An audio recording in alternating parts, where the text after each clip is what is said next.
Hello and welcome to this special live stream event, Hollywood, Hitler and Heroes. I am joined by a panel of guests who will reveal how Hitler attempted to control Hollywood and what the studio moguls and film executives did in response to this threat.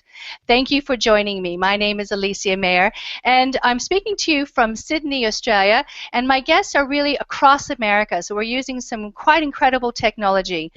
I will first introduce our speakers and then you will hear from them each individually. And I'll start with Jon Wilkman. Hello, Jon. Jon Wilkman is an award-winning documentary maker and author. He wrote, directed, and produced Moguls and Movie Stars for TCM and will produce a documentary on today's topic titled The War Behind the Screen, Hollywood versus Hitler. Hello to Jon. Hi, Alicia, and hi, everybody else. It's great to be here. Wonderful. Arnie Bernstein is an award-winning nonfiction writer based in Chicago. His book Swastika Nation, Fritz Kuhn and the Rise and Fall of the German-American Bund reveals the small but powerful national movement in pre-World War II America, determined to conquer the United States government with a fascist dictatorship. Hello, Arnie. Hello. Hello. Thomas Doherty is a cultural historian with a special interest in Hollywood cinema. He is a professor of American Studies and chair of the American Studies program at Brandeis University. Tom is an associate editor for the film magazine Cineast and film review editor for the Journal of American History. His most recent book is Hollywood and Hitler, 1933 to 1939, which was released last year. Hello to you, Thomas. Hi, Alicia. Good to see you. Hi. Hi. Nice to see you. Laura Rosenzweig teaches American and Jewish University. Hollywood's Jewish infiltration of Nazi and pro-Nazi groups in Los Angeles, 1933 to 1941, is currently being prepared for publication. Hello to you, Laura. Hi, how are you, Alicia? Thanks for having me. Wonderful to have you. Stephen Ross is a professor of history at the University of Southern California and co-director of the Los Angeles Institute for the Humanities. He is the author of several books and is currently working on Hitler in Los Angeles, How Jews and Their Spies Foiled Nazi Plots Against Hollywood and America, and that's due out in 2016. Hello to Stephen Ross. Hi. Hi, Stephen. And last but certainly not least is Stephen Carr. He is a graduate program director and associate professor of communication at Indiana University, Purdue University, Fort Wayne, and the Center for Advanced Holocaust Studies. He's a postdoctoral fellow at the United States Holocaust Memorial Museum in Washington. Hello to Stephen Carr.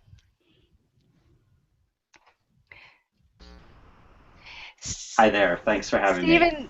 Thank you. And viewers, just so you know, Stephen does have a slight delay, a bit more than the rest of us.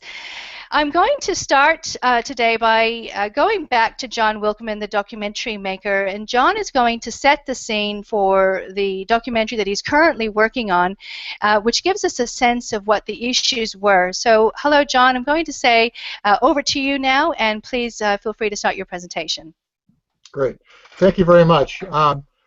To go back and set the scene a little bit about how I got involved with this subject is, as Alicia mentioned, I was the producer, writer, director of the TCM series Moguls and Movie Stars, A History of Hollywood. And, of course, one of the episodes took place in dealing with the 1930s. And one of the major subjects was, of course, how Hollywood was responding to this rise of Hitler during the 30s. And the thing that struck me immediately is that there's a kind of a common thread that goes through that history, which is that Hollywood was timid, maybe even as far as there's a recent book that went way over the top and said they were collaborating with the Nazis. I sensed there was a lot more to it, a lot more complexity. And when the series was over, a good friend of mine who is an emeritus historian at Cal State Northridge and also was taught at UCLA, and started a thing called the Urban Archives. And he said, you know, you should look into an archive that has been brought over from the Jewish Federation that tells an incredible story about the involvement of Hollywood in the 1930s.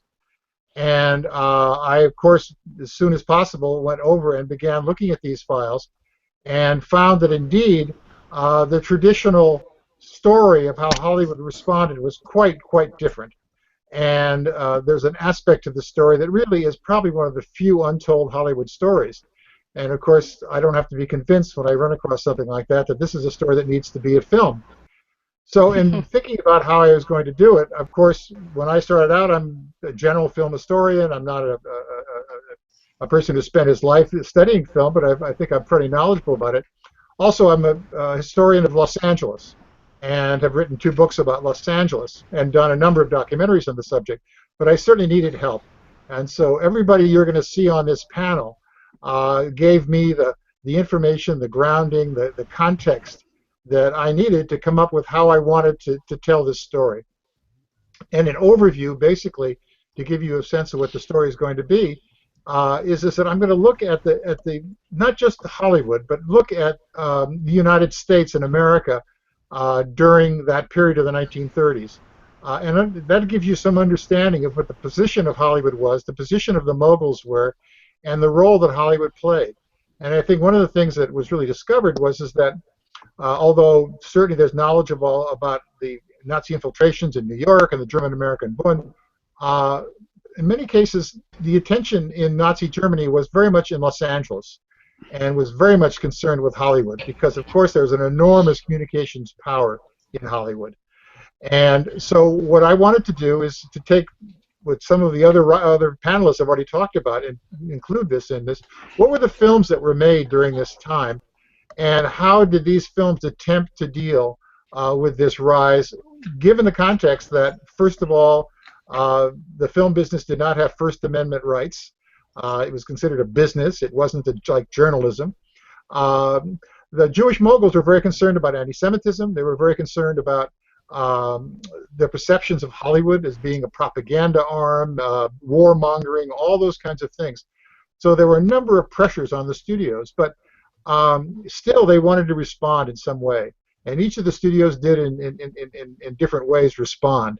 And they did films that were sort of like allegories that dealt with intolerance and dealt with totalitarianism, and although never mentioning anti-Semitism, also dealt with this issue of anti-Semitism. So that's a setup that I'm going to be doing in the documentary, and then I'm going to go into this section that is included in and that's going to be more than half the film, this operation that was put up together by 2 men, Joseph Roos and Leon Lewis. So Leon Lewis started it, and Joseph Roos worked with him. And they had experience, and I think Laura and others can talk in more detail about them, and Steve Ross can talk about them in more detail, so I won't go into detail. But they set up an operation of everyday folks who were concerned and frightened and offended by what was going on in Germany, and began to infiltrate these Nazi organizations, and particularly in Los Angeles, and then report back to Lewis and Roos, who would then use this information to expose what was going on to various people in the press, like Walter Winchell and others. So the adventures of these citizen spies are going to be very much a part of the film as well. And this is all cataloged in these archives of these detailed reports of what they saw and what they did. And so those are the 2 major components of my documentary and how I got involved. And I've done interviews with everyone on this panel except for Arnie, and that's going to come soon.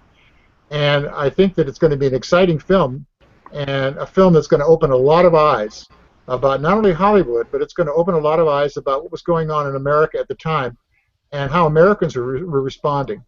And I think it's going to be exciting. Wonderful, Jon. Thank you very much for giving us the broad brushstrokes. I'm now going to introduce Arnie Bernstein, whose book I mentioned really deals with the rise of Nazism in America during the 1930s. Arnie, do you also want to give us a bit of a foundation to what the circumstances or what the environment was in the 1930s? Just lay that scene for us. Sure. The book itself is called Swastika Nation, Fritz Kuhn and the Rise and Fall of the German-American Bund. The Bund was the result of a lot of different pro-German, pro-Hitler movements in the United States. Let me get myself back up there. And they were led by a man named Fritz Kuhn. Kuhn wanted to be the American Führer. He was known as the Bundesführer.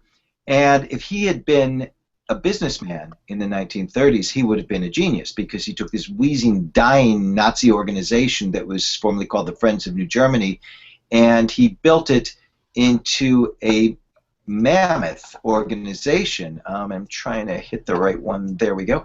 And as you can see, this was just part of it. You can see the American flags. You can see the Nazi flags. This was one of the family camps that they had across the country. There was major ones out east. There was one just north of here in Milwaukee. And, of course, there was a major one out in L.A. as well. Let me get over here and back to me. They wanted to get into Hollywood. They had a strong presence in Los Angeles, led by a man named Herman Schwinn. They, I'm totally freaking out. Sorry. But that's the wonders of live something or other. I was going to say live TV. I know this by a camera. Eventually, they became part of the LA scene, and they were frightening people. They had a place called Dodge House in Los Angeles. One of the early visitors of there was a young kid named Charles Bukowski, who became the author. He wrote about it in some of his novels. Now, the Bund was led by a man named Fritz Kuhn, and here he is. He was testifying at HUAC. They called him before HUAC to find out what's going on with the Nazis. In fact, HUAC was started to investigate the Bund. Mm-hmm. Let me bring me back up. In Hollywood, the Bund was trying to infiltrate Hollywood. There was a guy named Mickey Cohn, the gangster, and the gangsters went after the Bund in a big way. Meyer Lansky, Longys Willman in New Jersey, all these people went after the Bund. Well, the Hollywood screenwriters contacted Mickey Cohn because they'd heard he had a few encounters with a guy named Robert Noble and beat the living steam out of him at a jail in Los Angeles. They brought him in. He went into various meeting halls. Screenwriters joined him and enjoyed it thoroughly, beating up these guys. He bragged about it in his autobiography. There was a guy named Art Babbitt. Art Babbitt was, as we all know, the animator for Disney, one of the 9 old men, animated Dumbo, some major things. Disney couldn't stand him. Disney couldn't stand him for a lot of reasons, also because he was something of a Lothario and was having an affair with the woman who was the rotoscope image for Snow White, Margie Belcher. And Disney hated him most of all. And then Disney, when Leni Riefenstahl came to America on her visit, Disney was the only one in Hollywood to welcome her. And do you want to explain, Arnie, who Leni Riefenstahl is? She was Hitler's filmmaker and Reuben mistress. I don't know how true that is. But she made Triumph of the Will. We've all seen Triumph of the Will, and I will get back to that in a minute. Triumph of the Will was the major documentary about the Nuremberg rally. When he walked into, when she came to Disney Studio, he was going to show Olympia on the floor of, or in his private screening room.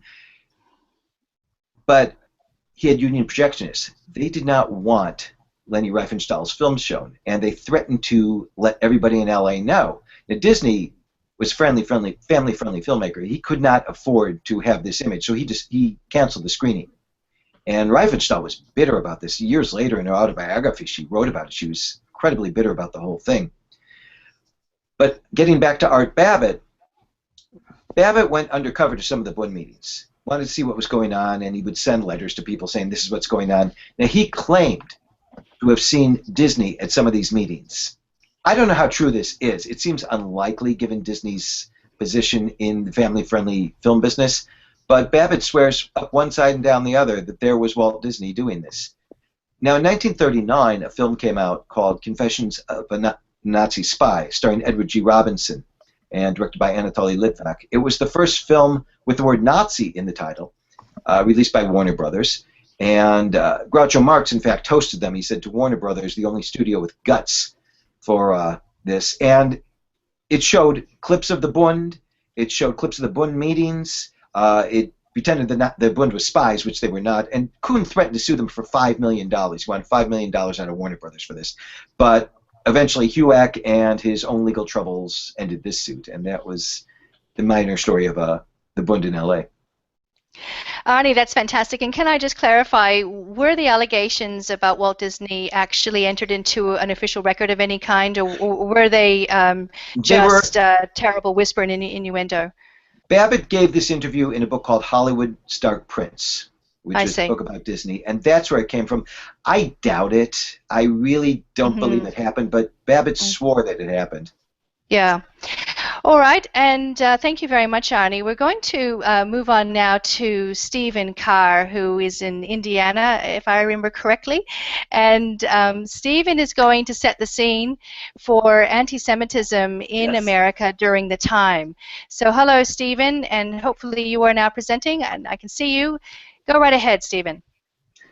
Hi there. Yes.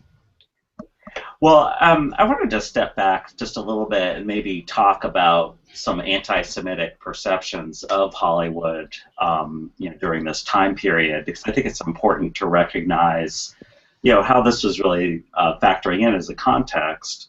I know Tom Doherty's recent excellent book, Hollywood and Hitler, also delves into the subject. But I think, I want to talk specifically about the ways in which allegations of Jewish control over Hollywood, really worked to kind of mobilize a lot of different groups within the country. And I think it's easy to forget before, full knowledge of the Holocaust that, especially in the United States, it was fairly acceptable to vent anti-Semitic feelings and attitudes in public. And I think now, of course, it's much more difficult to do that. At the time, I think that there was a particular brand of anti-Semitism which seemed to be aligned to a kind of, what we would see today as conspiracy theory. And that's where I think a lot of these attitudes got directed toward the film industry, particularly in terms of figures like Lindbergh giving speeches saying that the three main reasons that three main factors that were pushing the country into war were like the Roosevelt administration, the British, and the Jews through their control of mass media. So, I think just a couple other real quick things I wanted to go over. First of all, I think in order to understand how that particular brand of anti-Semitism worked, you really have to go back to look at sort of discussions that were taking place in the press about the New York stage and theater, where there's just a series of sort of vitriolic columns and cartoons that really demonized so-called Jewish control over the theater. And what's interesting was when film really took off in this country in the second decade and beyond, all those kinds of attitudes about this sort of fearsome Jewish monopoly controlling media got transferred over to the film industry. The other thing I just wanted to say about the sort of allegation of Jewish control over Hollywood was that it's sort of uniquely flexible and adaptable to a number of different political viewpoints, a number of different historical periods. So when you get to the 1930s, you really begin to see accusations of Hollywood, being aligned with anti-Roosevelt sentiment, hatred for the New Deal. You also see a real kind of popularization of a lot of these anti-Semitic attitudes toward Hollywood in this sort of subgenre called the Hollywood novel, where there's frequently like a greasy Jewish mogul, cigar chomping, who has a casting couch where, he sort of beds, young virginal starlets. So, many of these images have really kind of entered into popular discourse, maybe not sort of as pronounced in terms of their anti-Semitism now, but I think these were very influential, very prevalent and really sort of shaped, I would argue, a whole way of seeing the not just the American film industry, but just America in general. So, Stephen, what you're saying is that this environment of anti-Semitism was really very pervasive, and the effect on, I would say, the Jewish moguls and Jewish executives, would you say that it may have made them concerned about being out there with what they wanted to do to counter the potential influence of Hitler in Hollywood? Right. No, absolutely. And, I think in a lot of ways it wasn't just the moguls, but it was also the Hollywood personnel as well. And again, I'll just say Tom's book does a great job of kind of giving us this sort of industry level perspective of how a lot of these people were really caught between a rock and a hard place. So, if you did in fact make these, very forthright and direct indictments of Nazism, or even just anti-Semitism in this country throughout the 1930s and beyond, this would just kind of give additional fuel and fodder to the anti-Semites who were alleging that there was a Jewish conspiracy trying to brainwash the American public.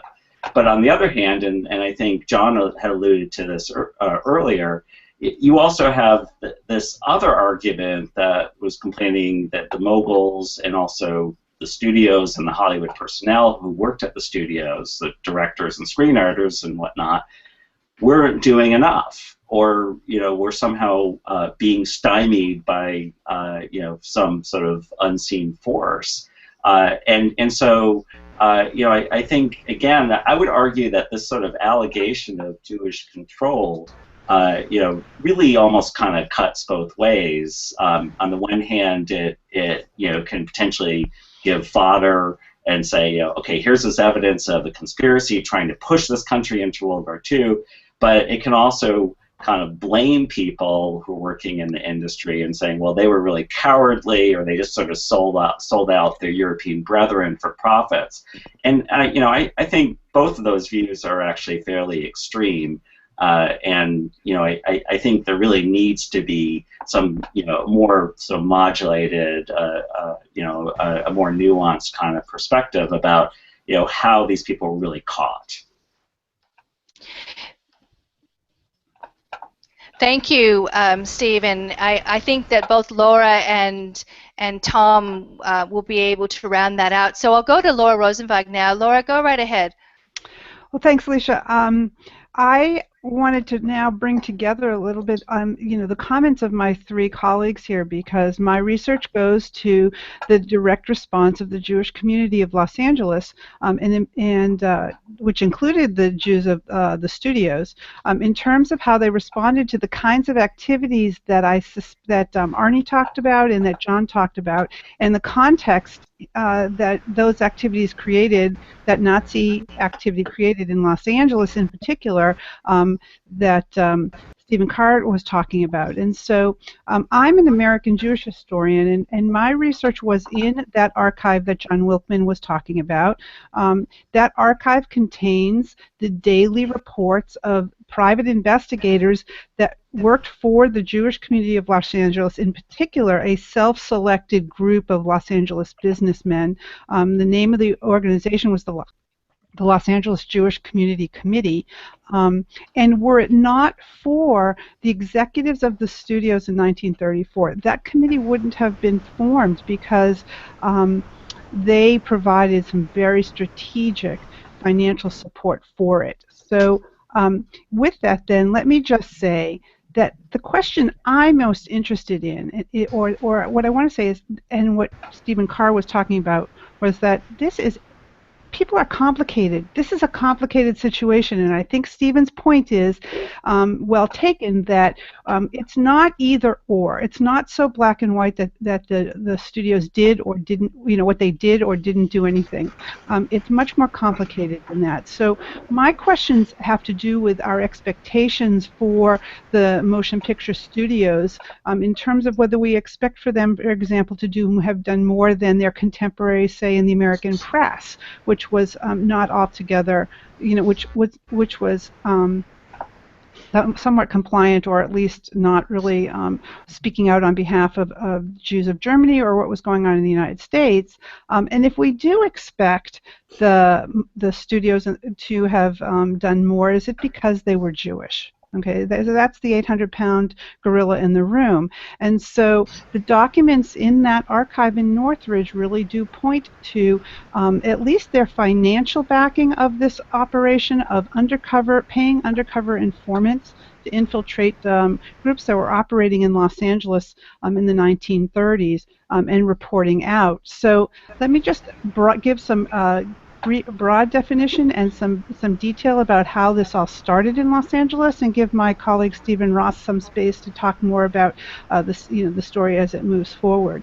So Los Angeles was a hotbed for Nazi activity in the 1930s, and as soon as Hitler came to power and the Friends of the New Germany came together as an organization, immediately Nazi propaganda was seen on the streets of Los Angeles, and there were political meetings in the city where this group was trying to advocate and to promote the political situation as they saw it in the world, and trying to, at least on the outside, to promote goodwill between the New Germany and the United States, and fight what they said was the lies of the Jewish American press when it came to talking about Nazis and Nazism in the United States. And in particular, they really tried to reach out to veterans in the city in August, September, October of 1933. And the veterans in the city were, a small group of them became somewhat suspicious of that activity and began to attend those meetings to find out what was going on. And it didn't take them long to discover that the Friends of the New Germany was in fact trying to foment or help to transplant a Nazi movement to the United States. And this self-elected group of veterans found themselves, witnessed the importation of literature off of German ships on a regular basis, the smuggling of money, the drilling of a paramilitary organization, attempts to infiltrate the California National Guard. And so they went back to their colleague, whose name was Leon Lewis, who was sort of behind the scenes. And if you want to share my screen, I have a shot of Leon, who was behind the scenes in working on this. And let me go here. Go ahead, Laura, if you'd like to set up screen sharing now. Oh, that's right. I need to click on That's all right. You can just use the screen share app. I am screen sharing here. Sorry. I want to give you, I think, this screen. There you go. And so here's my friend Leon. Leon Lewis was a Jewish veteran. He was an attorney. He had also been the head of the ADL when it first started, the Anti-Defamation League, and was pretty adept at strategy and tactics in terms of fighting anti-Semitism. And so what began as a private sort of autonomous, independent investigation by several veterans in the city ultimately evolved in late 1933 and 1934 into a more full-blown, private investigation on a day-to-day basis in which these citizen spies, I love Jon Wilkman's term, these citizen spies went every day and tried to figure out what this Friends of the New Germany was up to, and they were really stunned to find out sort of the nefarious political intentions that the group had. And Lewis funded that effort for the first 6 months out of his own pocket. And are you talking about Louis B. Mayer? No, I'm talking about Leon Lewis. the man. Leon Lewis. Okay, sorry. Yep. He funded this out of his own pocket, but in the meantime, he was, this was getting expensive to pay these expenses, and he was trying to find funding for this from the Jewish community, and he did go to the men he called the moneyed men of the Jewish community in Los Angeles, the more established second, third generation Jews who were professionals and businessmen, and they failed to come up with the funding for him. That group, or part of the Jewish community, was somewhat estranged from the Hollywood Jews in the city, and so eventually he was able to organize a meeting at Hillcrest Country Club with 50 of the most prominent directors and producers and studio heads, including Louis B. Mayer and Irving Thalberg, and representatives from the rest of the studios, and said to them in March of 1934, listen, there's a problem here. And I can't keep doing this by myself. And frankly, if you want to try to fight this problem that we're facing in our city, you guys are going to have to fund it. So that is, and they agreed. And that's how the Los Angeles Jewish Community Committee got started. Right. And over the course of the next 12 years, and you have to say, we know that it was 12 years. I don't think in their wildest imaginations they thought this was going to go on that long. But over the course of the next 12 years, Lewis continued to operate as the executive secretary of the Los Angeles Jewish Community Committee. They had weekly meetings on Fridays with their board that included members of the studios, not the studio executives themselves, but one can imagine that their representatives, their proxies, went back and reported in terms of what was going on. And over the course of the next 12 years, several more individuals served as informants to the LAJCC, infiltrating not just the Bund, but a wide range of political, domestic, and evolving right-wing groups that were inspired and influenced by Nazi ideology, and who shared this goal of bringing a Nazi-style movement, political movement, to the United States. So it's in that context that we need to understand or know that the Jews the leaders of the studios were very much besieged, and I think we need to understand that this was a complicated situation. They were involved, at least financially, with the LAJCC, and over the course of the 12 years, the records show, their individual involvement from time to time as was needed and necessary. But it had to be a secret. It had to be a secret, as Stephen Carr pointed out, and it was a secret, and it's only become known since these documents have become, available to the public in the mid-1990s. So why don't we bring in your colleague Stephen Ross, and he can carry that thread on from there. Well, I think as several of us have been talking about, one of the people we haven't mentioned is part of the controversy and public interest in this topic was generated by Ben Erland, who published a book a little over a year ago called The Collaboration, Hitler's Pact with Hollywood. And he really attacks the Moguls for not doing more, that they should have known better, they could have done more, and they didn't.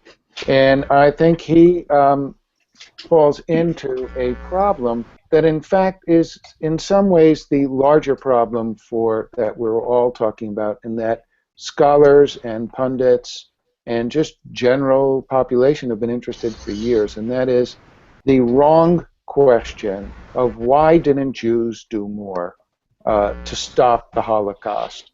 And in this specific case, why didn't the Moguls, who were overwhelmingly Jewish, do more to help their countrymen? And I think one of the things Laura and I and Jon specifically are trying to show by telling this story is that these are the wrong questions to ask. And these are teleological questions. That is, knowing what happened in the Holocaust, knowing all this information, much of which came out after 1945, people look back and say, well, why didn't you know better? And instead, what I think the three of us are trying to do is write a more linear story that starts with the proposition, Jews did more. Jews did try to stop what was going on, but because they didn't stop the Holocaust doesn't mean that they didn't try. And these kind of accusations, both against the Moguls and other Jewish groups, there was a tremendous amount of Jewish activity. And in the lead up to Leon Lewis starting the spy ring, Hitler comes to power in January 1933. And Jewish groups around America, both in Los Angeles and elsewhere, are debating what they should do. You have the American Jewish Congress and the American Jewish Committee dividing very deeply over strategy. And one says we should get in Hitler's face, we should organize an international boycott of German products and force him to ease up on his Jewish restrictions. The other group says that's only going to infuriate him even more, and you'd be better off working through German churches and getting religious leaders, non-Jews in Germany, to pressure the Hitler regime. In 1933, it was impossible to know which course to take. And while most of those Jews were debating, Leon Lewis got fed up at one point, and starting in August, as Laura mentioned, he began recruiting military veterans, largely from the disabled American veterans, and putting them into positions to start spying on Nazi and fascist groups. And the other, as Jews might say, the other Schande to this story, the other tragedy, is that every time Lewis and Roos, who came later on, tried to bring their evidence of Nazi and fascist plotting to authorities, whether they were local, state, or federal, with a few exceptions, they were simply ignored. And they even go into the sheriff at one point who essentially tells them Hitler's right. You know, Hitler was right. The Jews were ruining Germany. And, you know, the real problem is not the Nazis. The problems are the Jews and Reds who were in Boyle Heights, which was the Jewish neighborhood. And so you've got a story here of the Moguls actually, yes, the Moguls are continuing to do business, because one of the things people forget, and particularly Jews attacking Jews, is the first fact about Hollywood is the profit-making industry, not the consciousness-raising industry. And if it can raise consciousness and do good things, along with making a profit, they will. And so even though the Moguls, with the exception of the Warner Brothers, continued to do business with Germany, behind the scenes, as Laura mentioned, they were the main funders of the spy ring. And without their money, that spy ring would have collapsed. And I think it's important to note that if you're going to take a fight to something as dangerous and as insidious as this threat was, that you're not going to put an ad out in Variety that you're doing that. No, and in fact, this may be the only time in 5,000 years of history that Jews have kept a secret.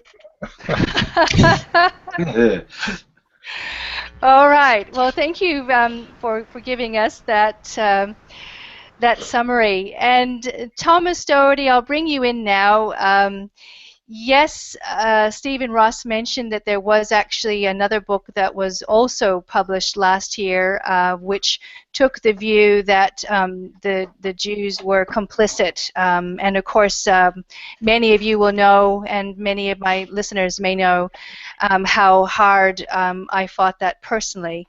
I'm really thrilled to bring Tom in because his book was the right narrative and the right research. So, Tom, I'll give you the floor now, and hello to you. Oh, well, fair enough. Thanks, Alicia, and I'd like to second everything my colleagues said about the complexity of this issue, and also the necessity of context, historical context. As Jon mentioned, the Moguls operated under real constraints in terms of freedom of expression. Movies had no First Amendment rights. Other people have mentioned how being Jewish in the 1930s is something that would also be a certain constraint on you. And then finally, the ethos was in the 1930s, as Sam Goldwyn said, if you want to send a message, use Western Union. People didn't like message movies any more than today. People would, want to go see a hard-hitting melodrama on the Syrian crisis. People didn't want to see Nazis on screen all that much in the 1930s. Foreign affairs were off our radar. We had the Great Depression. So that's an important context. The other context is something Steve Ross alluded to, which is it's really easy to look back with 70 years of perspective and say, in 1933, you should have seen exactly what was going to come throughout the next 12 years and acted accordingly with morality, courage, and foresight. That in large measure, the Nazis are alive in our popular memory, not just because of the horrors they committed during the Second World War, but because Hollywood, during the war and after the war, has kept them so alive in our memory with the documentaries, motion pictures. The Nazis of the 30s were not the Nazis of our imagination. If you would stop the historical clock on September 1st, 1939, the Nazis had killed roughly 10,000 people, at which time Japanese had slaughtered over 1 million Chinese. So that's, I think, those two contexts are always important.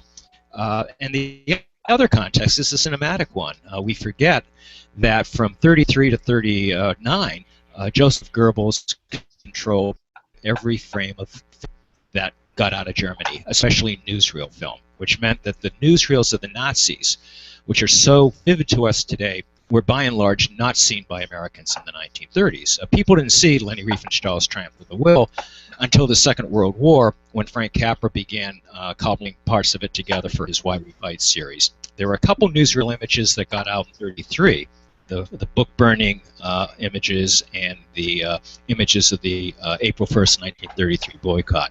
But by and large, like when the newsreels tried to cover Kristallnacht in November 1938, no footage at all, so they have to have talking heads.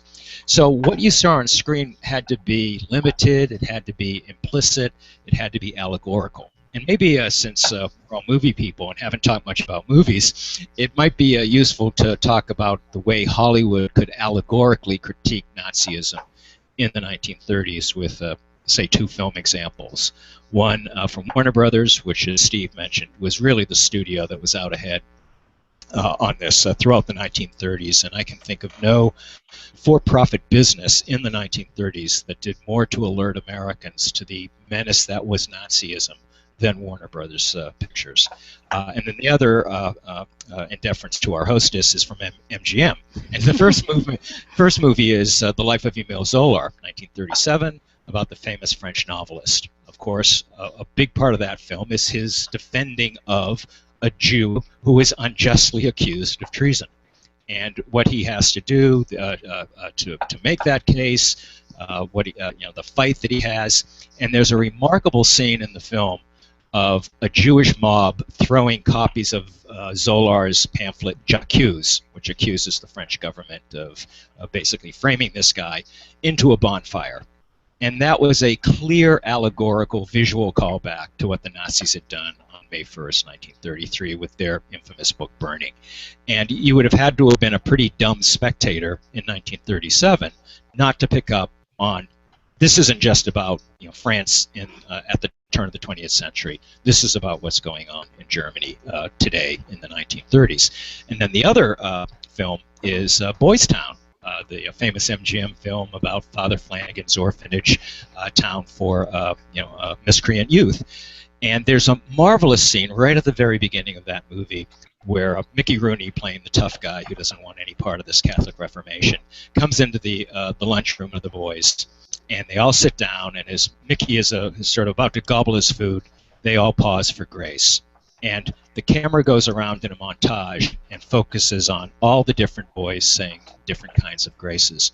And they do a close-up of a Jewish kid with a skull cap saying Hebrew and giving the Hebrew grace.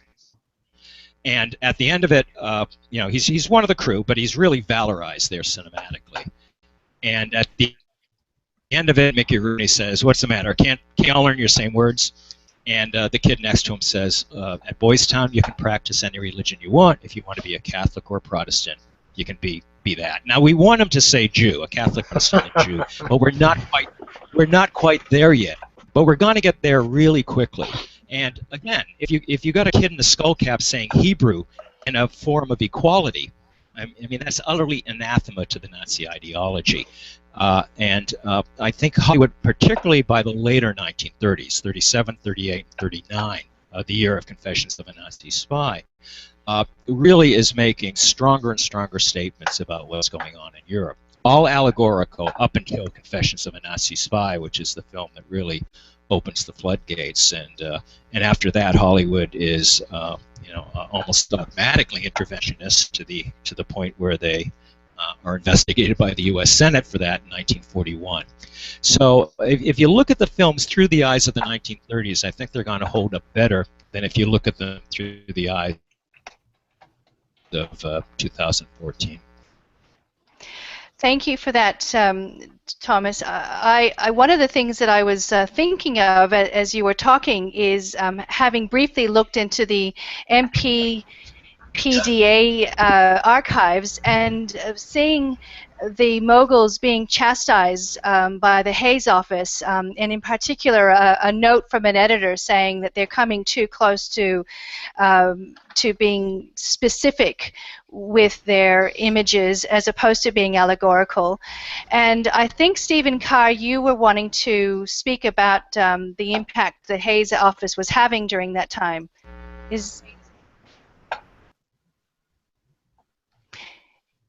Well, one of the things that I wanted to mention, I think it's important to recognize that the Hayes, or Will Hayes himself, knew about Kristallnacht, as early as March 1939. Knew about it in the sense that he was definitely trying to organize his operatives to do some more investigation, and. This is actually a memo from Hayes' personal papers, and I think it's really interesting. I wish I knew who J.H. was. Perhaps some of our other colleagues might take a guess here. But what had happened was Hayes had actually received a detailed report that was like dozens of pages long that talked about all the things that were happening in Germany in November over those dates of I believe it's the 8th and 9th. So I think clearly people in Hollywood knew with great detail about the violence that was occurring. What Hayes did was he actually sent the report and a number and some other anti-Semitic literature to his representative in France, who I believe his name is Harold Smith, and asked Smith to try to investigate and confirm some of these details. And I just want to say real quickly too that I don't necessarily think that the concern about what had happened during Kristallnacht, which Hayes had clearly been registered with Hayes, by spring of 1939. I don't think that was a purely magnanimous kind of notion in his party. I think he was definitely aware of the very real threats to the subsidiaries and also the studio's own financial resources. That the very real threats to those things that were coming from the Nazis. So I just wanted to, share this memo because it clearly shows again with great detail what Hayes knew about what was going on. Thank you very much for that. Thomas, I'm actually going to come back to you on that because you have spoken a lot about the Hayes office and its relation to the studios. Can you take it from there? Yeah, well, part of the trouble Hollywood had is that the Production Code Administration, which was the chief enforcer of the Production Code, which was Hollywood's 10 Commandments, enforced an injunction that's in the code that the people in the nation, the people of all nations, had to be treated fairly. And that was usually read to mean that you don't say anything bad about anyone anywhere, because if you said something bad about the French, it meant that the French would get angry and they wouldn't distribute Hollywood films in France or England or Germany or Japan or wherever else. So it meant that the agents of those countries, the diplomats in America, if they got wind of any film that Hollywood was contemplating that might reflect not favorably on them would send a nasty gram over to either the Hayes office or one of the studios. And that's what a guy named Joseph I. Breen, who was really the chief enforcer for the Production Code Administration. We use the word Hayes office as kind of this all-purpose umbrella term for Hollywood censorship. But in Hollywood, they called it the Breen Office, because Breen was the guy you had to get through.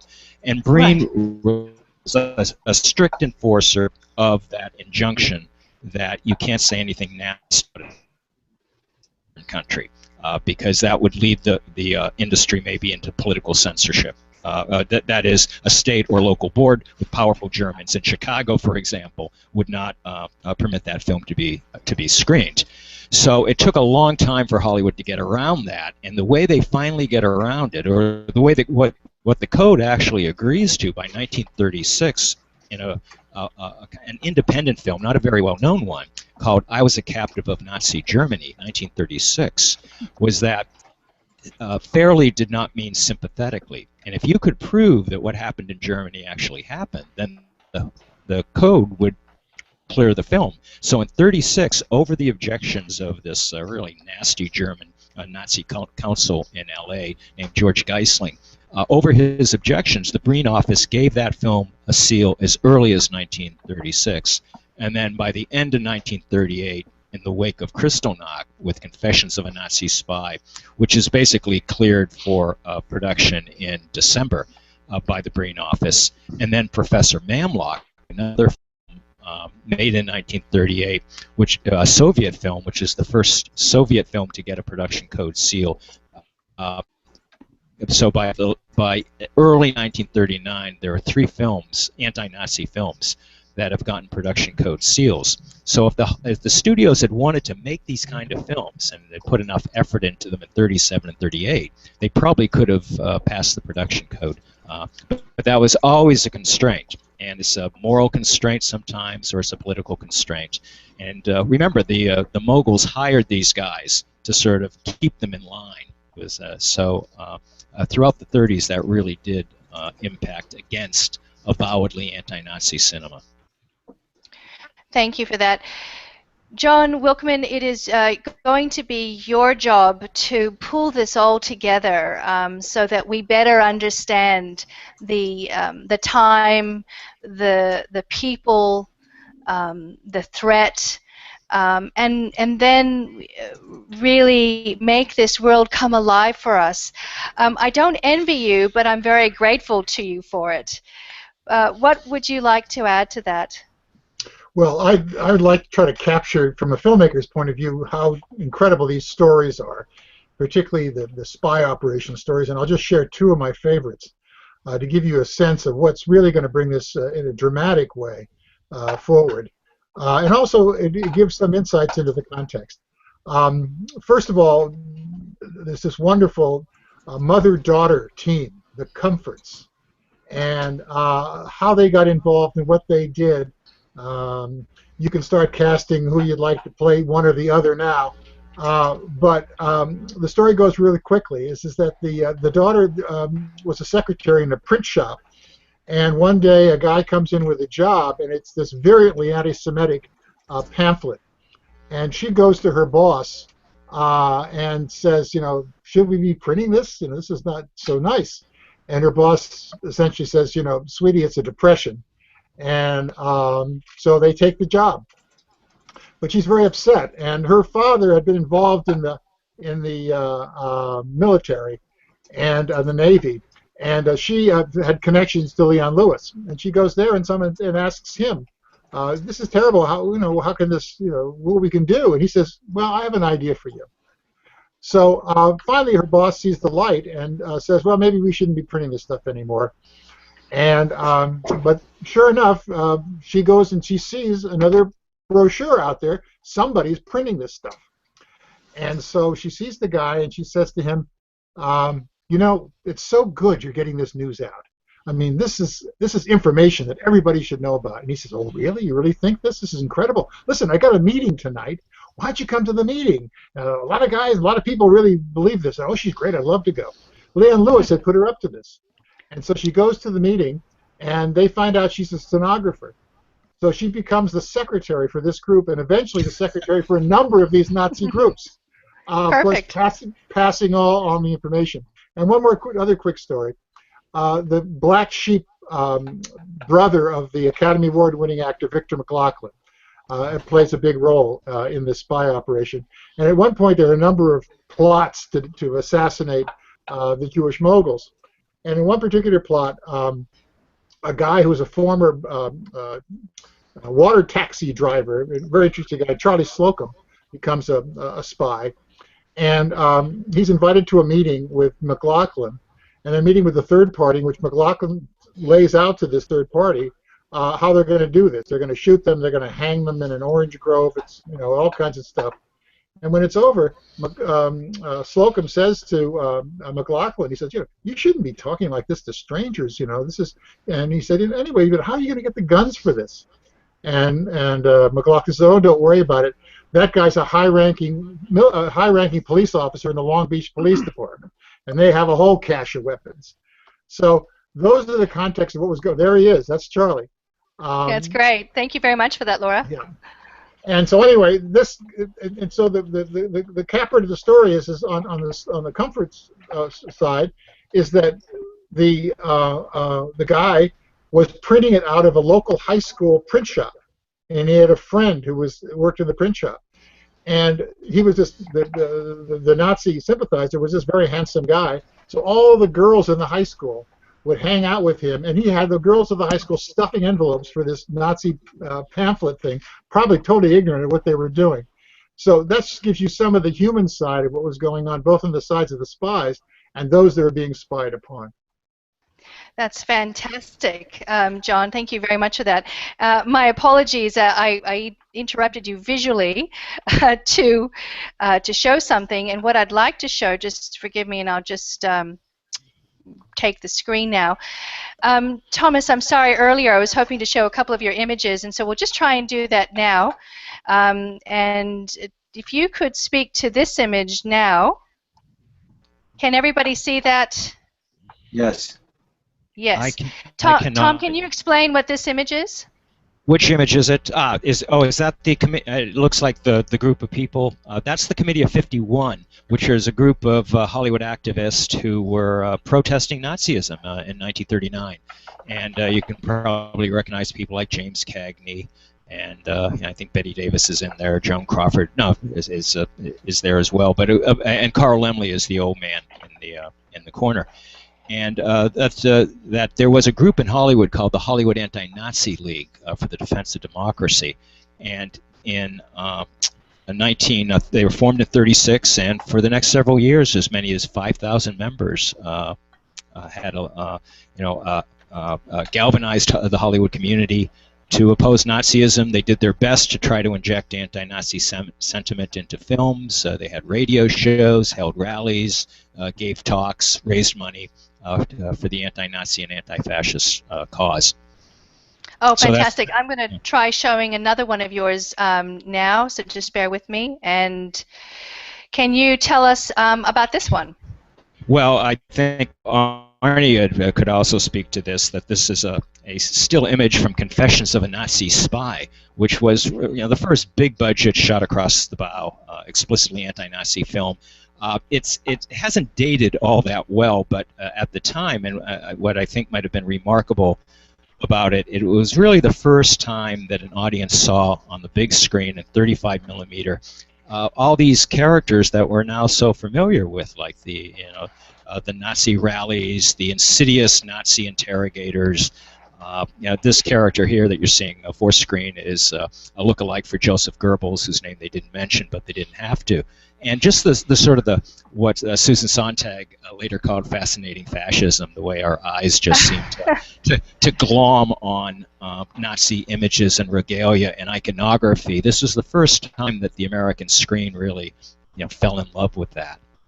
And I'm just going to show another one now. I'm glad you show that, and maybe some people who know this era as well as I do, and especially or better than I do, that John might mention that people were doing offset anti-Semitic literature. This was thrown from a Los Angeles building in 1938, and you can imagine the leaflets falling into the streets as Jewish personnel from the motion picture industry are picking them up. A scene that's later reenacted in Confessions of a Nazi Spy. This is clearly from Joseph Goebbels' Reichsministry. The graphics are just too damn good if you look at it. That's anti-Semitic literature that is from professionals that was smuggled into America in Nazi liners.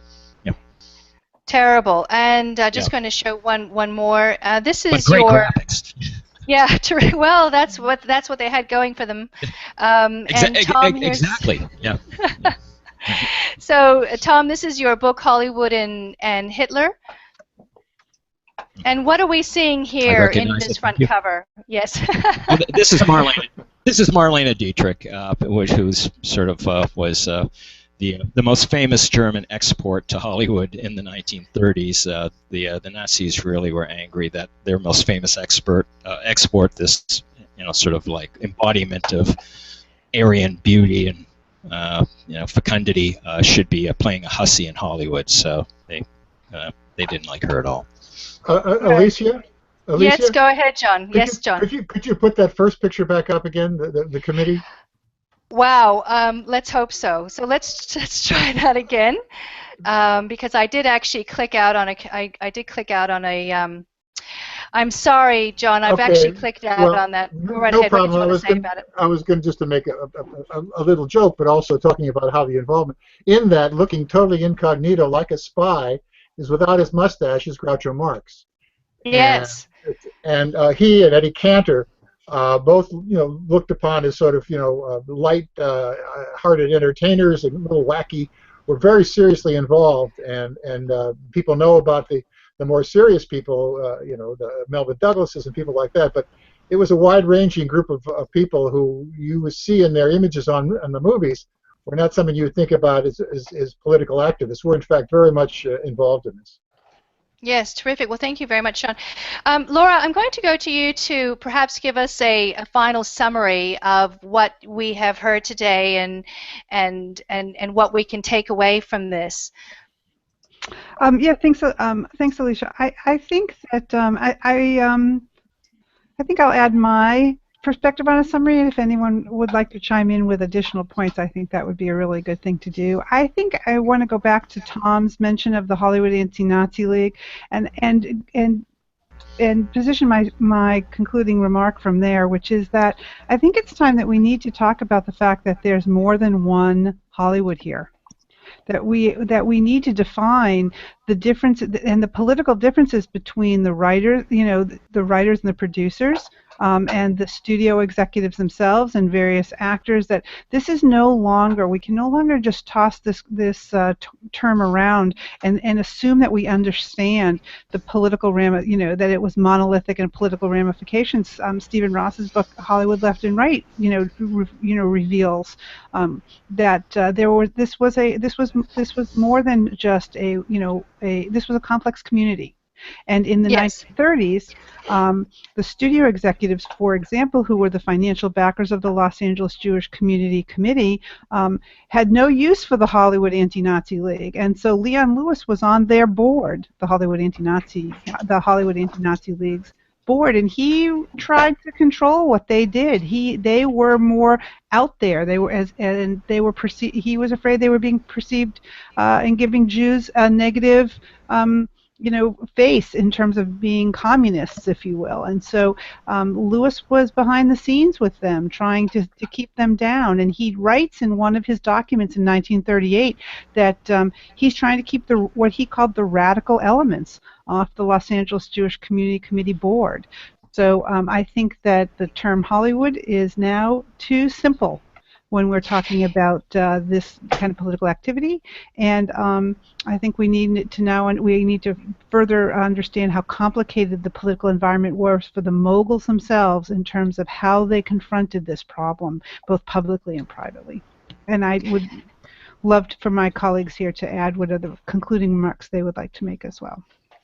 Thank you, Laura. Yes, I think we can all agree that the use of Hollywood as one place, one time, one group of people is really not true. I'm reminded of a letter from my grandmother. She was writing to my grandfather in 1939, and she was relaying the fact that her sister Ruth, all three of my grandmother, my aunt, her sister, and her brother all worked at MGM.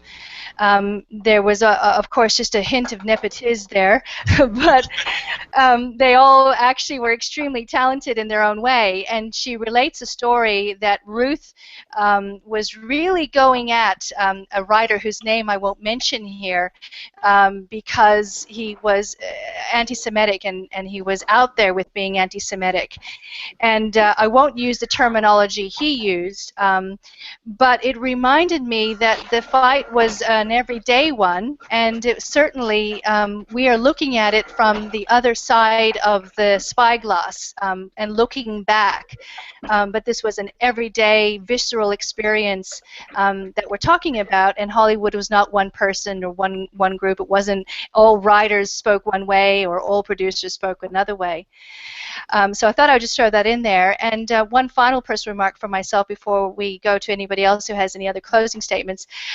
As a kid, I remember being very disturbed by Mel Brooks's handling of Nazis, and I wonder if whether or not part of the legacy that we're now experiencing was that this sense of being uncomfortable about the pains associated with being Jewish, and also this potential that there was actually wrong done by the Jewish moguls and other Jews in Hollywood, that led Mel Brooks to create this idea of the zany Nazi. And now we have, people who call themselves grammar Nazis. We had, of course, the soup Nazi and so forth. And really, this brings up tremendous disgust in me because I feel Nazis should only be associated with the Third Reich and with genocide. I wonder whether or not anybody wants to comment about if there are any other legacies from that period that we actually do now see in film. That do draw a direct line to, say, 1933 to 1939 that for instance, Thomas was speaking about.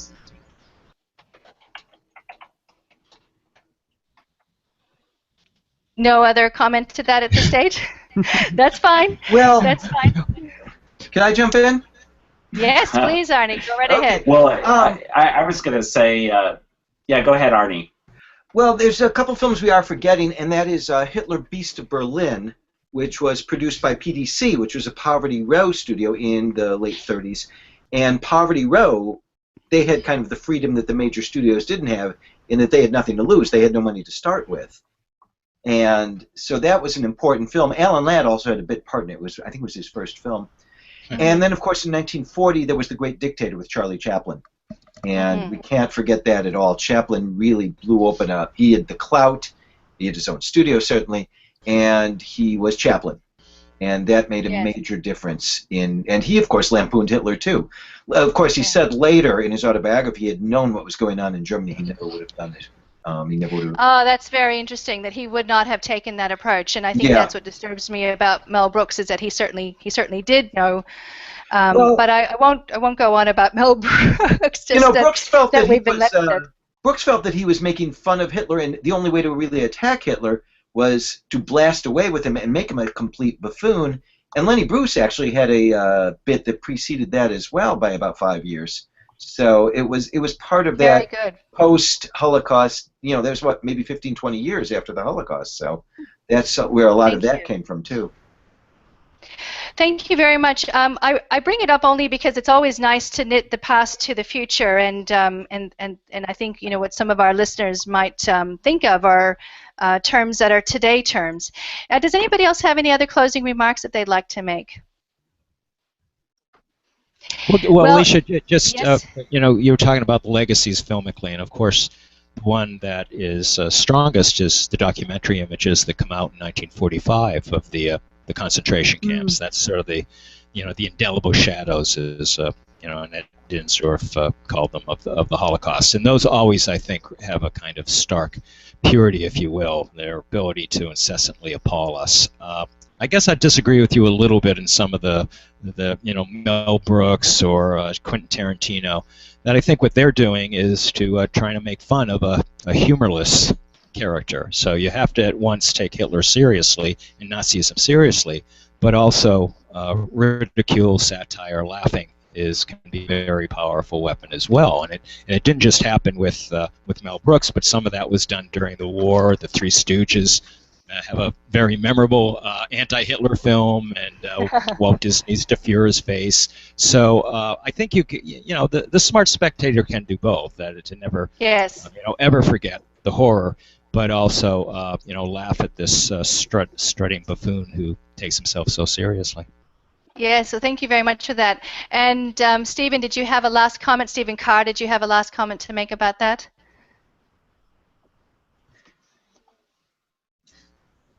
Well, I just think that I think Tom makes a good point, but I think also your point is something that we should take seriously, which is that with the increasing proliferation of a lot of these images, even the documentary images, there is a kind of trivialization and a desensitization that can take place to where a lot of those images just don't have the impact that they once had. And especially as survivors, we just don't have a lot of survivors who are still among us right now, living to tell their story. I think we do really need to figure out how to continue to tell the story of the rise of Nazi anti-Semitism and its outcome in the Holocaust in a way that is respectful and thoughtful, and sort of pays homage to history. And I think there's more than one way to do it. I think you can do it through humor, but there are other ways as well. Wonderful. Thank you so much for adding that, Stephen. Well, I'd like to thank you all very much, and to our listeners for taking part today in Hollywood, Hitler, and Heroes. This live stream was really about giving us all a sense of something that happened such a long time ago and yet has still echoes and importance and influence today. I will be sharing this live stream as a video in the next 2 or 3 hours, so for those of you and your friends who may not have had the chance to view this, they'll certainly be able to do so then, if you had missed it in its entirety. So thank you to Jon Wilkman, to Arnie Bernstein, to Thomas Doherty, to Laura Rosenzweig, to Stephen Ross, and of course to Stephen Carr for giving us your time today, and I will look forward to continuing this discussion with you personally and together in the future. Thank you so much. Thank you, Alicia. Thank you. Thank you, Alicia. Thank you all. All right. And I'm stopping the broadcast now. Take care. Thank you so much. Thanks. Bye, everyone. Bye. Bye.